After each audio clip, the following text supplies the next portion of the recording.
Այս ահռելի ճնշումները իրենք, այս նկարը արագ, այս ահռելի ճնշումներից հետո ինչ է տեղի ունենում։ Ինքը հանգիստ է, դե հայտարարում է սեպտեմբերին պիտի գնամ Հայ Առաքելական եկեղեցու վրա չի լինում, հետո դրանից հետո հայտարարում է, որ հոկտեմբերին գնամ, ասում են, չէ, ընտրությունից հետո կոմպրոմատներով սկսում են այլանդակ հարձակումներ, ինֆորմացիա կա, որ այդ Ամերիկայի, որ միացել է իրենց անունն եմ ուզում հիշել Սրբազանի, որ նաև ստորագրել է, որ Մակունցի իր հետ աշխատել է, ասեցի, չէ՞ Մարիամ ճշտի, Հովան, այո, եւ իր կազմակերպված Մակունցով եւ այլն, մտածում է, որ հիմա այս 7 հոգին, 8 հոգին կստորագրեն ու միանգամից կպայթի։ Վերջ, արդեն բոլորը վախեցած կլինեն, ինչ է տեղի ունենում։ Մենք տեսնում ենք այդ ընթացքում, ուրեմն գնում է Մարսել,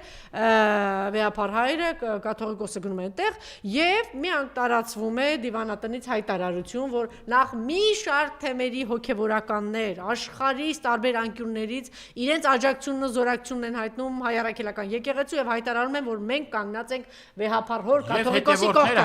27 հոգու ստորագրություն անմիջապես եպիսկոպոսների տարածվում է, որ մենք կանգնած ենք վեհապար հոր կողքը։ Սա տարածվում է, դրանից հետո 3 հոգի միանում են։ Այսինքն դուք հասկանում եք, ինչից հետո է տեղի ունենում, որ ինքը որոշում է Արշակ Սրբազանին պիտի ձերբակալի։ Հասկանում եք, չէ՞ որ կամային մարդ է, այնտեղ կան մարդիկ, որ միանգամից կազմակերպվում է եւ 27-30 եպիսկոպոս մի քանի ժամվա ընթացքում միանում են իրենց ստորագրությունները, միացնում են սրան եւ հայտարարում են, ասում են, էսի բան կլինի, դրանից հետո է, որ ինքը արդեն, ել չեմ ասում, որ հարցազրույցներն, դրանից հետո ինքը հայտարարում է, որ պիտի գնա։ Նախ փայլուն ընդունելություն է լինում, մենք տեսնում ենք Մարսելում, ինչպիսի ընդունելության է արժանանում վեհապար հայրը եւ այսպիսի նաև ինֆորմացիա, խնդրում եմ ուշադրություն, նախ մի կարևոր բան, ինչի մասին խոսել է եւ նաև պարոն Դանելյան ձեր ուշադրությանն եմ, հրավիրում, տեսեք, արտգործնախարարը Միացյալ Նահանգների հայտարարեց, որ այն քրիստոնյա երկրի, այն երկրները, որտեղ քրիստոնյաների հետ, քրիստոնյաները խնդիր կունենան, իրենք ուրեմն մեզ հետ եւս խնդիր կունենան։ Սիրելի ընդդիմություն, դուք որ ասում եք, մենք չենք ուզում քայլեր անենք, գիտեմ, որ վախեցած եք, չգիտեմ ինչ եք կամ ուղեղ չունեք, որ դուք ոչինչ չեք անում այս կամ այն դեսպանատների ուղղությամբ, դուք այլևս ունեք դաշնակից իդեմս Միացյալ Նահանգների այսօրվա իշխանության, որ ինքն էլ կռիվ է տանում գլոբալիստների դեմ։ Այսինքն իրենք դուք կարող եք նամակներով, խնդրանքներով, ակցիաներով գնալ, խնդրել, դիմել կամ չգիտեմ մեր քահանաները, սիրելի քահանաներ, եթե դուք տեսնում եք զորակցություն չունեք այդքան մեծ ժողովրդի կողմից եւ քաղաքական ընդդիմադիր ուժերն էլ վախկոտ են, գուցե դուք ինքներդ կազմակերպեք, որտեվ ասում է Միացյալ Նահանգները հայտարարեց այն երկրում, որտեղ քրիստոնյան ճնշված կլինի, մեզ այդ խնդիր կունենա, սա մեկ եւ երկրորդ կարևոր բանը, խնդրում եմ ձեր ուշադրությունը եւ եթե թույլ տաք սա ընթերցեմ։ Կարդինալ Ժան-Մարկ Ավելինը, խնդրեմ, կենտրոնում է։ Խոր մտահոգությունն է հայտնել վեհապար հայրապետին Հայաստանում քրիստոնյաների դեմ հալածանքների վերաբերյալ, խոստացել է իրադրությունը ներկայացնել, այսպիսի ինֆորմացիա կա նաև Մակրոնին։ Նորին Սրբություն Գարեգին II ավարտեց իր պաշտոնական այցը Ֆրանսիայում, որտեղ արժանացավ փառահեղ ընդունելության։ Սա զարմանալի չէ, քանի որ վեհապարը մեծ հարգանք է վայելում քրիստոնյա աշխարհում։ Բացի այդ, Մարսելի քաղաքապետը ասեց Մարսել առանց հայերի հնարավոր չի պատկերացնել։ Վեհապարին ուղեկցում էր անձամբ կարդինալ Ժան-Մարկ Ավելինը, խնդրեմ, ով կաթոլիկ եկեղեցու ամենաազդեցիկ եւ ականավոր գործիչներից է, խորը ինտելեկտուալ, միջկրոնական երկխոսության ջատագով եւ համարվում է Ֆրանցիսկո Պապից հետո Հռոմի Պապ ոցվելու ամենահավանական թեկնածուներից մեկը։ Իմիջիայլոց նաեւ այս վերջին ընտրությունների ժամանակ նաեւ իր թեկնածություններ քննարկվում, որ ինքը կարող է լինել Հռոմի Պապ։ Ես ուղղակի սա ներկայացնում, որ հասկանաք ինչպիսի ազդեցիկ մարդ է քրիստոնյա աշխարհում եւ ով է ընդունել վեհապար հորը, ում հետ է հանդիպել եւ ինչ է ասվել։ Մեզ հայտնի է դարձել, որ հայլին է գրում, որ կարդինալն ինքն է վեհապարին հարցրել Հայաստանում քրիստոնյաների եւ Հայ Առաքելական եկեղեցու դեմ հալածանքների մասին, հայտնել, որ ապշած է սրբազանների նկատմամբ վերաբերմունքից։ Կաթողիկոսը չի ցանկացել մանրամասն ներկայացնել իրավիճակը, բայց կիսել է իր կարծիքը ընդգծելով Նիկոլ Փաշինյանի վարչակազմի հակաեկեղեցական կեցվածքի բուն պատճառը։ Կարդինալը իր հերթին խոստացել է, որ ուսումնասիրել թեման եւ հնարավորության դեպքում ներկայացնել նաեւ Ֆրանսիայի եպիսկոպոսած կոնֆերանսի մասին, որի ղեկավարն է ինքը եւ նախագահ Մակրոնին։ Ինչու համար ես սա ներկայացրեցի, որ մենք հասկանանք, որ մենք միայնակ չենք, լինելով քրիստոնյա, առաջին քրիստոնյա ժողովուրդը, որ մեր դեմ այսպիսի արշավ է կատարում, որ մենք այսօր արդեն երկու գերտերություններ, ինչպես Ֆրանսիան է, ինչպես Միացյալ Նահանգներն է, այդտեղ մենք կարող ենք գտնել դաշնակիցներ, ինչպես տեսնում եք այն, գտանք էսի դաշնակից եւ նաեւ այս բոլոր մտահոգությունները վեհապար հայրը այնտեղ եկեղեցում իր ելույթում եւ դատապարտեց եւ ներկայացրեց, թե ինչ է տեղի ունենում։ Սրանից հետո արդեն մենք տեսանք, որ ճիշտ կետի եկավ պարոն Դանելյանը, որ ինքը հայտարարեց, որ գնում է բանի ուղությամբ հայ առաքելական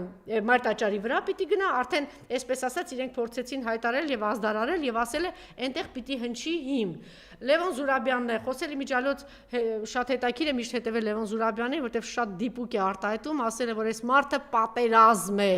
ինքը Նիկոլ Փաշինյանը ոտքից գլուխ պատերազմ է եւ ինչ է ասել Նիկոլի մասին, ուրեմն ազգային ապականմանը պետք է վերջ տրվի, Փաշինյանը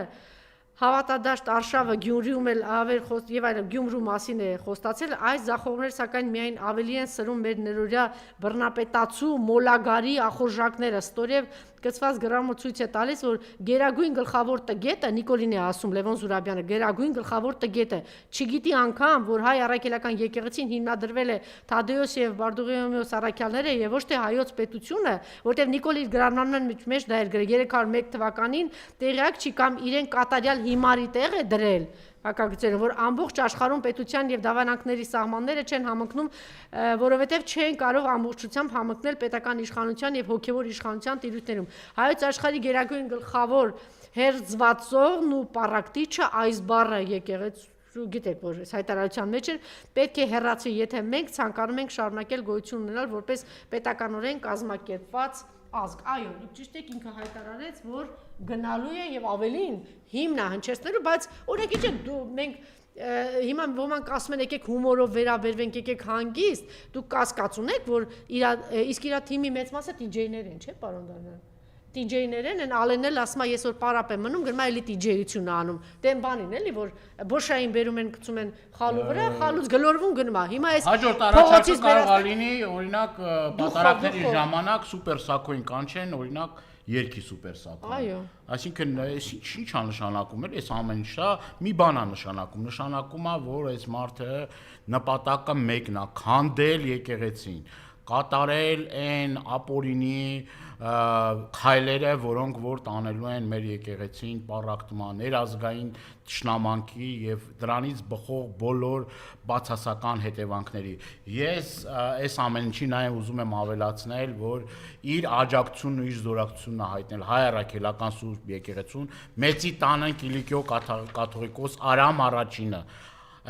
ուրեմն Արամ առաջինն էլ է իր զորակցությունը հայտնել հայ առաքելական սուրբ եկեղեցուն եւ բնականաբար մենք չենք կարող շրջանցել նաեւ այն թեման, շատ կարեւոր մի հարց էլ կա, որի կուզեմ նաեւ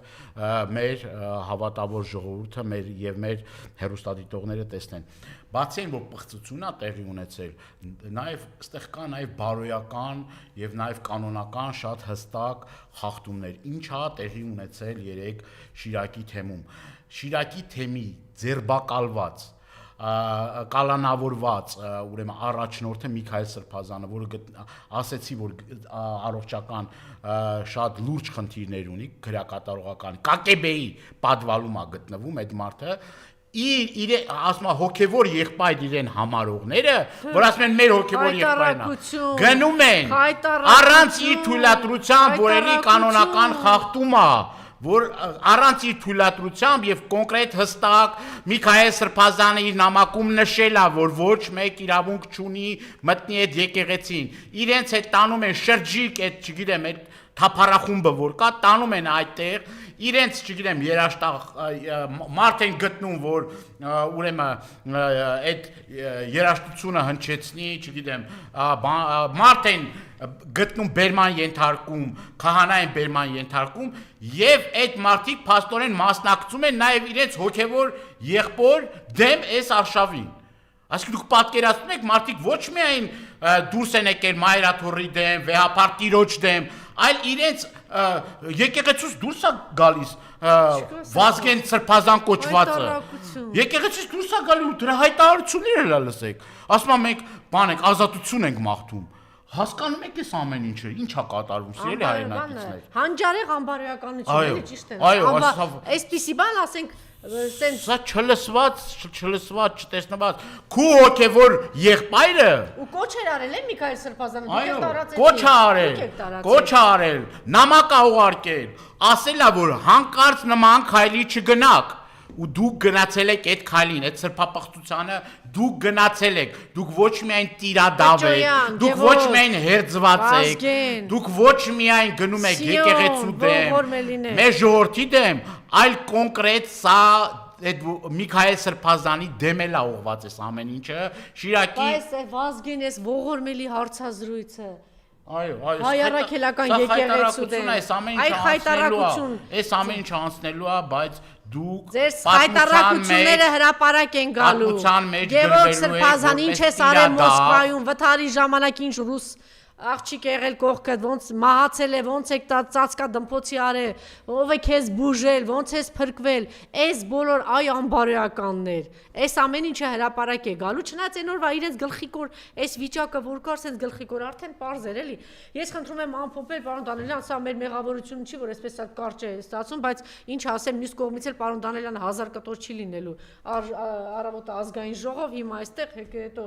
չգիտեմ, ուրիշ քննարկման հարցազրույցի ցավոք սրտի այսպես ստացեց, որ 1 ժամ ուշացումով եկավ պարոն Դանիելյան եւ ստիպված ես մի կոչ ունեմ, կոչս ուղղակի պարոն Սարգսյանն էլ արդեն այստեղ է, մայրա մենք ցեն շարունակելու ենք։ Կոչս հետեւյալն է, սիրելի հայրենակիցներ, մենք բոլորս ունենք մեկ ճանապարհ՝ միավորվել, համախմբվել հայ առաքելական Սուրբ եկեղեցու կողքը։ Չսպասենք, որ ինչ-որ մեկը մեզ պիտի կոչեր ասի, չսպասենք, որ ինչ-որ մեկը մեզ պիտի խնդրի։ Դա մեր բարոյական պարտքն է, դա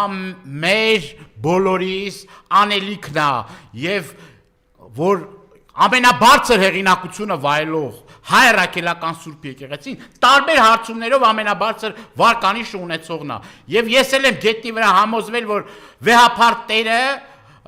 վեհապար Հայրապետը մեր բոլորիս բացարձակ հեղինակությունը եւ մենք տեսնում ենք, որ թե դիմավորելով, թե համացանցում, թե արձագանքներով ինչ ուրեմն ինչ մեր հավատավոր ժողովուրդը ինչպես է սիրում։ Այստեղ մի կարևոր հարց կա, գետնի վրա, եթե